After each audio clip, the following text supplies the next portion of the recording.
For the past 5 or 6 months, I have spent the majority of my time feeling somewhat overwhelmed. Pretty much every single day I wake up and I feel like there's just too much to do, too much on my plate, and not enough time to get it all done.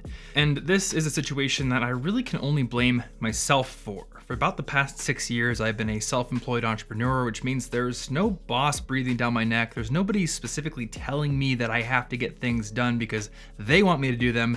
It's really just me taking on more than I can handle. And I'm still kind of in this situation, but for the past few weeks, I've been taking some steps to rectify it, to actually fix the situation and bring back some balance into my life. So really what this video is going to be is me sharing the plan that I've outlined for myself, because I know that I'm not the only person dealing with this. I got a lot of emails, a lot of tweets, a lot of DMs on Instagram from people who feel overwhelmed in their own lives as well. So like I said before, a few weeks ago, I sat down, I opened an Evernote document, and I started creating a plan for bringing back some balance into my life. And the first step to that plan was doing something that I'm going to call a reset sprint. Now, somewhat coincidentally, my friend Matt Diavello just released a video on his channel a few days ago about burnout. And in that video, he talked about the reason for why so many people end up burning out. And the reason is that they keep sprinting. When you're an ambitious person, when you're an entrepreneur trying to build a business, or you're a student trying to get ahead, or you have a lot on your plate, or you're just a professional who has a lot of things going on, you often take on sprints where you make sacrifices. You don't get to the gym as often as you should, or you're making really quick, not so healthy meals. You're not sleeping as much as you should. And you have to make those sacrifices to get ahead. Sometimes extraordinary action is what is required for extraordinary results. But the problem is, once you get those extraordinary results, there are still more opportunities. And in fact, once you become successful, there are more and more and more opportunities, and it's very tempting to take those on. And the situation that a lot of people find themselves in is they keep taking these opportunities and the sprints never end, which leads to burnout and eventually leads to this feeling of being overwhelmed. So the key to not burning out is to make sure you're not always sprinting. Do sprints sometimes, but then eventually back off from that and actually bring some balance back into your life. So this is one thing that I'm definitely trying to do. But I did realize that if I wanted to really bring balance back into my life, there was one last sprint that I needed to do right now, and it was a reset sprint. I needed to put some time into reorganizing my life, because over the past several months, I've had so many different projects going on that a lot of my organizational systems kind of decayed. A lot of that entropy that I like to talk about seeped into them. So the first part of my plan has been reorganizing things, doing a little bit of a sprint to reorganize my to-do system, to reorganize my Evernote. Because I just moved to a new house, it's also a good time to evaluate what I own, see what I need to reorganize physically or get rid of or donate or just otherwise give away. So step number one, if you are constantly overwhelmed, then carve out some time to do one of these reset sprints. Evaluate all of your systems, your file organization system, your physical living space in your workspace, your task manager, all these things, and take some time to get them back into a state where they reflect reality and they are actually useful to you. All right, so after the reset sprint is done, step 2 of the plan is to reestablish your routine. This was really big for me because I was so overwhelmed, because I constantly felt like I had to get things done. I had so much on my plate. I kind of let my routine fall by the wayside. I would wake up each and every morning and think, I have to get to work immediately, otherwise I'm gonna run out of hours in the day. And the ironic part is this attitude of thinking I need to work all the time actually made me less effective. I know I wasn't using every single one of my hours as effectively as I possibly could, so letting my routine go to the wayside was really, it didn't gain me anything at all. So I have made a commitment to myself to rebuild my morning routines, rebuild my daily routines, and I know that even if I have a lot to do, that 1 to 2 hour window in the morning when I should be doing my habits is kind of off limits. Now, one thing that I want to bring up about doing this is that if you're going to reestablish a morning routine that used to be quite complicated, if you had a lot of habits that you were juggling and they all sort of fell by the wayside because you got overwhelmed, it's probably not a good idea to try to pick up all of them at the same time again.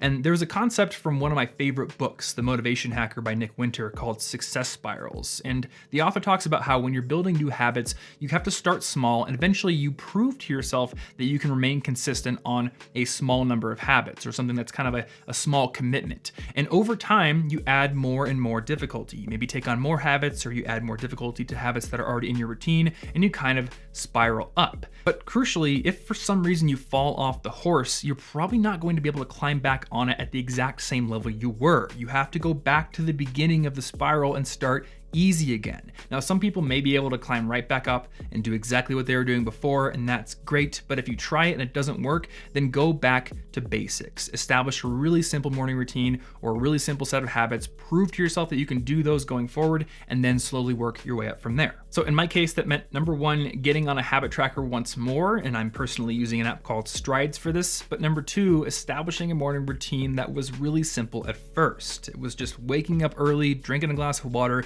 taking care of my plants, and doing some push-ups. That was it. I wasn't reading, I wasn't writing, I wasn't doing instrument practice. These are things that I want to bring back into my routine, but I knew when I was starting, if I wanted to remain consistent, it had to be simple. Of course, now that I've been doing those things for a few weeks and I've actually proved to myself that I can do them consistently, I've started to add some more things into the routine. So now I'm waking up and I'm also reading for 25 minutes, I'm making sure to write for 10 minutes, and I'm also practicing piano every single day. So in summary, step two, reestablish your routines. And I think that even if you're spending time on your routines, remember that when you have these routines, you're a little bit more grounded. There's more structure in your life. And I think you're gonna be able to be more efficient with your normal working hours when you have that structure. That brings us to my third step of the plan, which I think for me is actually the hardest one. And it's to define your priorities and learn to say no more often. So one of the things that I really struggle with is that as my business has become more successful, as the audience has grown, the opportunities have increased as well. And every time there's an opportunity, there's this little voice in my brain saying, you should go for that. Like, there's no reason not to go for that. You would be leaving money on the table, or you'd be not helping as many people as you could if you left that opportunity on the table. But I also realized that one of my big priorities in life is the process of discovery, learning new things, of being able to pick up new skills. For example, like I said, I'm practicing piano every single day. This is something that's pretty recent in my life, and even though I'm basically a complete noob at it, it is a lot of fun. And I've noticed that every single time I sit down to the piano and practice, there's a breakthrough. Like just the other day, I figured out how to play a 3/2 polyrhythm on the piano. And if you're somebody who's been playing the piano for quite a while, then that probably seems pretty trivial to you. But for me, it was something that my brain just could not do for like the first hour while I tried to do it. And when I finally figured it out, when I finally realized that one hand was doing 1 2 1 2 and the other hand was doing 1 2 3 1 2 3 1 2 3 at the same time, it was amazing. That feeling of discovery is something that I crave. And one of the problems is that with all the opportunities that come up in my business, there's like this voice in the back of my head that's kind of telling me, anytime you spend on things you're not already good at, on things you're not already established at, like playing the piano, is wasted time. Because you could be using that time to make another video, you could be using that time to improve your website, to train your employees, all this kind of stuff. Why would you be using it on something that you're not established in? Your business is a force multiplier and you're not using it. Plus, there's a zillion other people out there who are already way better at piano than you'll ever be. Why would you do that?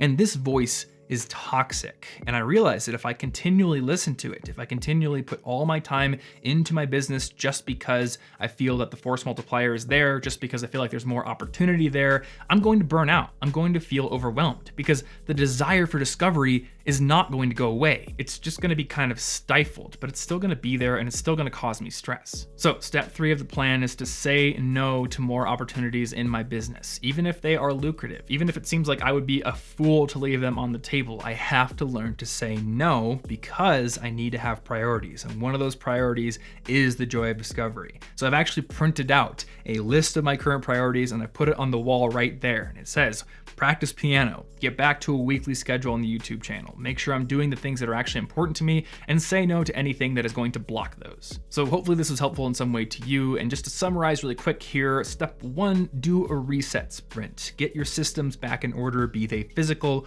or digital. It takes some time to really do this correctly. Step 2, reestablish your habits and routines. Don't give in to the temptation to let those things fall to the wayside because you feel like you don't have enough hours to do your work. Have work hours and have hours for your routines. And then finally, step 3, define your priorities going forward and then learn to say no more often. It's really difficult, but it's worth it. And if I might make a suggestion, one of those priorities should be, as my shirt says, to never stop learning, to maintain that constant joy of discovery. This is something that's really important to me that I'm really trying to make more of a priority in my life. So if you aren't doing this already, then try to learn something new every single day, or at least every week. If you're like me, maybe start playing the piano, or pick up a new book, or possibly start watching a documentary on a service like CuriosityStream. CuriosityStream is an extensive and constantly updated collection of exclusive and high-quality documentaries that was actually created by John Hendricks, who was the founder of the Discovery Channel, which was my absolute favorite TV channel when I was a kid. Now, unlike normal TV channels, with CuriosityStream, you can access those documentaries on all of your devices whenever you want. They're in your web browser, they're on iOS and Android, they're on Roku, and on many other platforms as well. And once you start digging into their library, you're gonna find tons of different documentaries and topics ranging from science to technology to nature and lots more. And if you're looking for a recommendation of where to start, a documentary that I really enjoyed recently was called Order and Disorder, specifically the episode on the story of information, which traces the development of how we communicate with each other. Membership on CuriosityStream is really affordable at just $2.99 per month. And if you go over to curiositystream.com/Thomas and sign up, you're gonna get 30 days of completely unlimited free access. So it's a great way to try out the service. A big thanks goes out to CuriosityStream for sponsoring this episode and being a big supporter of my channel. And as always, thank you guys so much for watching. Hopefully you found something useful in this video. And if you did, maybe consider hitting that like button or getting subscribed right there to get new videos when they come out every single week. You can also click right there to get a copy of my book on how to earn better grades for free. Click right here to get one more video on this channel, or follow me on Instagram @TomFrankly. Thanks once again for watching, guys, and I will see you in the next video.